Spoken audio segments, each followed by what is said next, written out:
Hi dears, it's me Zainul Abidin from MS Solutions. ഇനി എന്തിന് വേറെ സൊല്യൂഷൻസ്. മക്കളെ, ക്രിസ്മസ് എക്സാമിലേക്ക് പോകുമ്പോൾ നാലാമത്തെ ചാപ്റ്ററായ സെക്കൻഡ് ഡിഗ്രി ഇക്വേഷനിൽ നിന്നും ഈ ക്വസ്റ്റ്യൻസ് പഠിക്കാതെ ഒരിക്കലും പോവാൻ പാടില്ല. ഇവിടെ പറയുന്ന രണ്ടോ മൂന്നോ ക്വസ്റ്റ്യൻസ് നിങ്ങൾ പഠിച്ചു പോകണമെങ്കിൽ ഇതുപോലത്തെ ക്വസ്റ്റ്യൻ ഷുവറാണ് ക്രിസ്മസ് എക്സാമിന് സെക്കൻഡ് ഡിഗ്രി ഇക്വേഷനിൽ, അതായത് നമ്മുടെ രണ്ടാം ഡിഗ്രി സമവാക്യത്തിൽ നിന്നും ചോദിക്കാൻ സാധ്യത കൂടുതലാണ്, ഓർമ്മപ്പെടുത്തുകയാണ്. എങ്കിൽ ഏത് ക്വസ്റ്റ്യൻ ആയിരിക്കും സെക്കൻഡ് ഡിഗ്രി ഇക്വേഷനിൽ നിന്ന് ചോദിക്കാൻ കൂടുതൽ സാധ്യതയുള്ള ചോദ്യം? അതാണ് സാറ് പറയാൻ പോകുന്നത്. നോക്കിയേ, when each side of a square was reduced by 2 meter. ഇത് നമ്മൾ എന്താണ് രണ്ടാം ഡിഗ്രി സമവാക്യത്തിൽ വളരെ സിമ്പിൾ ആയിട്ട് 2 മാർക്കിന് ചോദിക്കാൻ സാധ്യതയുള്ള ചോദ്യമാണ്. ഒന്നെങ്കിൽ ഈ ക്വസ്റ്റ്യൻ അല്ലെങ്കിൽ ഇതുപോലെയുള്ള ക്വസ്റ്റ്യൻ ആയിരിക്കും 2 മാർക്കിന് സെക്കൻഡ് ഡിഗ്രി ഇക്വേഷനിൽ ചോദിക്കുകയാണെങ്കിൽ ഉണ്ടാവുക എന്ന് നിങ്ങൾക്ക് എന്താണ് ഉറപ്പിക്കാം. അപ്പൊ ഇതെങ്ങനെ ചെയ്യാം മക്കളെ? When each side of a square reduced by 2 meter എന്ന് പറയുമ്പോൾ ഒരു സ്ക്വയറിന്റെ എന്താണ് എല്ലാ സൈഡും 2 സെന്റിമീറ്റർ കുറയ്ക്കുക എന്ന് പറയുമ്പോൾ ഇതേപോലെ കുറയല്ലോ അല്ലെ? അങ്ങനെയാണെങ്കിൽ ഇതിന്റെ ഏരിയ 49 ആകുന്നു എന്ന് പറയുന്നു. ഇതിന്റെ ഏരിയ എത്രയാകുന്നു? 49 ആയിട്ട് മാറുന്നു. എങ്കിൽ എന്താണ് വാട്ട് ഈസ് ആദ്യത്തെ സമചതുരത്തിന്റെ വശത്തിന്റെ നീളം എത്ര? അപ്പൊ ഇത് എത്രയാണെന്നാ ചോദിക്കുന്നത് അല്ലെ? അപ്പൊ നമ്മൾ ഇവിടെ എക്സ് എന്ന് കൊടുത്താൽ ഇവിടെ നമുക്കറിയാം ഇത് x-2 എന്ന് വരും. ഇതിൽ നിന്നും സെക്കൻഡ് ഡിഗ്രി ഇക്വേഷൻ ഇങ്ങനെ ഉണ്ടാക്കാം. എങ്ങനെ? x-2 whole square equal to 49. അങ്ങനെയാണെങ്കിൽ x-2 is equal to √49, that's equal to 7 എന്ന് കിട്ടും.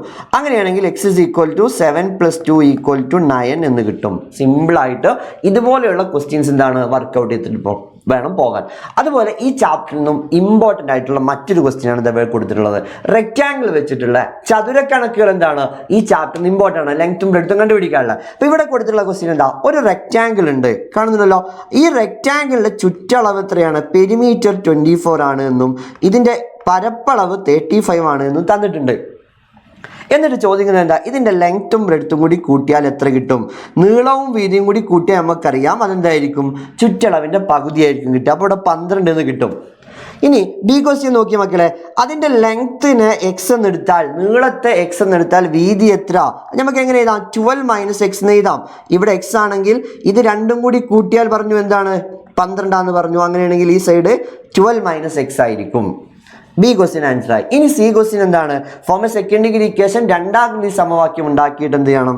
നീളവും വീതിയും കണ്ടുപിടിക്കണം. അപ്പോൾ ഇവിടെ ലെങ്ത്തും ബ്രെഡ്ത്തും കിട്ടിയാൽ ഏരിയ തന്നിട്ടുണ്ട്. സെക്കൻഡ് ഡിഗ്രി ഇക്വേഷൻ നമ്മൾ എങ്ങനെയായിരിക്കും മക്കൾ ഉണ്ടാക്കുക? സെക്കൻഡ് ഡിഗ്രി ഇക്വേഷൻ ഉണ്ടാക്കൽ ഇങ്ങനെയാണ്: x × 12 - x is equal to 35 എന്ന് വരും. കാണുന്നുണ്ടല്ലോ? അങ്ങനെയാണെങ്കിൽ x × 12 - x is equal to 35. Then 12x - x² equal to 35 എന്ന് വരും. x² സ്റ്റാർട്ടിങ്ങിലേക്ക് വരുമ്പോൾ -x² + 12x is equal to 35 എന്ന് വരും. ദെൻ നെഗറ്റീവ് ഒഴിവാക്കുമ്പോൾ x² - 12x equal to -35 എന്ന് വരും.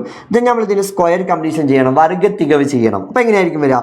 x² - 12x + 12ന്റെ പകുതി 6, 6ന്റെ സ്ക്വയർ 36. ഇവിടെ കൂട്ടി കൊടുക്കുമ്പോൾ -35 + 36 എന്ന് അവിടെയും വരുന്നു. അങ്ങനെയാണെങ്കിൽ ഇതിനെ ഹോൾ സ്ക്വയർ ആക്കിയിട്ട് x - 6 ഹോൾ സ്ക്വയർ എന്ന് എഴുതാം. ഇവിടെ 1 എന്ന് കിട്ടും. അങ്ങനെയാണെങ്കിൽ x - 6 is equal to √1 equal to 1 ആയിരിക്കും. x is equal to 1 + 6 is equal to 7 എന്ന് കിട്ടും. ഇപ്പൊ കിട്ടിയ 7 എന്താണ്?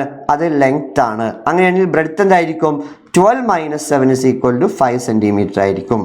ഇതുപോലത്തെ ഒരു ക്വസ്റ്റ്യൻ കൂടുതൽ പ്രതീക്ഷിച്ചിട്ട് വേണം. അപ്പം മക്കൾ ഇതുപോലത്തെ മറ്റു ക്വസ്റ്റ്യൻസ് വർക്കൗട്ട് ചെയ്തോളാം. അതുപോലെ തന്നെ ഈ ചാപ്റ്ററിൽ ചോദിക്കാൻ ഏറ്റവും കൂടുതൽ സാധ്യതയുള്ള മറ്റൊരു ക്വസ്റ്റ്യൻ അത് അരിത്മെറ്റിക് സീക്വൻസുമായി, സമാന്തര ശ്രേണിയുമായി ബന്ധപ്പെട്ടുള്ള ചോദ്യമായിരിക്കും. നമുക്ക് ഓർമ്മയുണ്ടല്ലോ, അവിടെ തുകയുടെ ബീജഗണിത രൂപം കാണുന്ന ക്വസ്റ്റ്യൻസ് നമുക്കറിയാം. അപ്പോൾ ഒരു ക്വസ്റ്റ്യൻ നോക്കിയേ, ഒരു സമാന്തര ശ്രേണി കൊടുത്തിട്ടുണ്ട്, എന്നിട്ട് പൊതുവ്യത്യാസം എത്രയാണെന്ന് ചോദിക്കുന്നുണ്ട്. പൊതുവ്യത്യാസം നമുക്കറിയാം 4 ആണെന്നുള്ളത് അല്ലെ? രണ്ടാമത് ചോദിക്കുന്നത് എന്താണ്? ഈ ശ്രേണിയിലെ എത്ര പദങ്ങളുടെ തുകയാണ് 510 എന്നുള്ളത്. ദെൻ അങ്ങനെയാണെങ്കിൽ മക്കളെ നോക്കൂ, ഇവിടെ നമ്മൾ ഫസ്റ്റ് എന്ത് കണ്ടുപിടിക്കേണ്ട? ഇതിന്റെ തുകയുടെ ബീജഗണിത രൂപം കണ്ടുപിടിക്കണം. അതിന് d/2 n² + f - d/2 n ആണ് എന്ന് നമുക്കറിയാം. അങ്ങനെയാണെങ്കിൽ d/2 എന്ന് പറയുമ്പോൾ 4/2 n² + f - d/2 എന്ന് പറയുമ്പോൾ എന്താ വരും മക്കളെ? f - d/2 എന്ന് പറയുമ്പോൾ 6 - 4/2 എന്ന് വരും. ദെൻ ഇതിനെ 2n² + 6 - 2 മൈനസ് ചെയ്യുമ്പോൾ 4n എന്ന് കിട്ടും. ഇതാണ് തുകയുടെ ബീജഗണിത രൂപം, algebra of sum.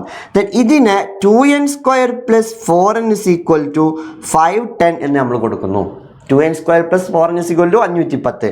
ഇനി നമുക്ക് n കണ്ടുപിടിക്കണം. അപ്പം അതിനാദ്യം എല്ലാത്തിനെയും 2 കൊണ്ട് ഡിവൈഡ് ചെയ്യുമ്പോൾ മക്കളെ n² + 2n = 255 എന്ന് കിട്ടും.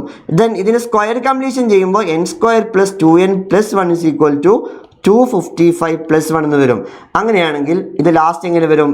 n + 1² = 256 എന്നും n + 1 = √256 എന്നും അങ്ങനെയാണെങ്കിൽ n + 1 = 16 എന്നും n = 16 - 1 എത്ര കിട്ടൂടാ? 16 - 1 = 15 എന്നും നമുക്ക് ആൻസർ കിട്ടും. അപ്പോൾ ഈ ചാപ്റ്ററിൽ നിന്ന് നമ്മൾ കൂടുതൽ ശ്രദ്ധിക്കേണ്ട 3 ക്വസ്റ്റ്യൻസ് ആണ് നമ്മൾ ഡിസ്കസ് ചെയ്തിട്ടുള്ളത്. ഇതുപോലത്തെ ക്വസ്റ്റ്യൻസ് നിങ്ങൾ വർക്കൗട്ട് ചെയ്ത് പോവുകയാണെങ്കിൽ ഈ ചാപ്റ്ററിൽ നിന്ന് ചോദിക്കുന്ന ചോദ്യങ്ങൾക്ക് ക്രിസ്മസ് എക്സാമിന് നിങ്ങൾക്ക് എന്താണ് ആൻസർ ചെയ്യാൻ പറ്റും എന്നുള്ളത് ഉറപ്പാണ്. മക്കളെ 11-ാം തീയതി നമ്മുടെ ക്രിസ്മസ് എക്സാമിലെ മാത്തമാറ്റിക്സ് എക്സാം നടക്കുമ്പോൾ 10-ാം തീയതി ചൊവ്വാഴ്ച രാത്രി നടക്കുന്ന പബ്ലിക് ലൈവിലേക്ക് നിങ്ങളെ എല്ലാവരെയും ഹാർദവത്തോടെ സ്വാഗതം ചെയ്യുന്നു. It's me Zainul Abdeen from MS solutions. ഇനി എന്തിന് വേറെ സൊല്യൂഷൻസ്. ബൈ.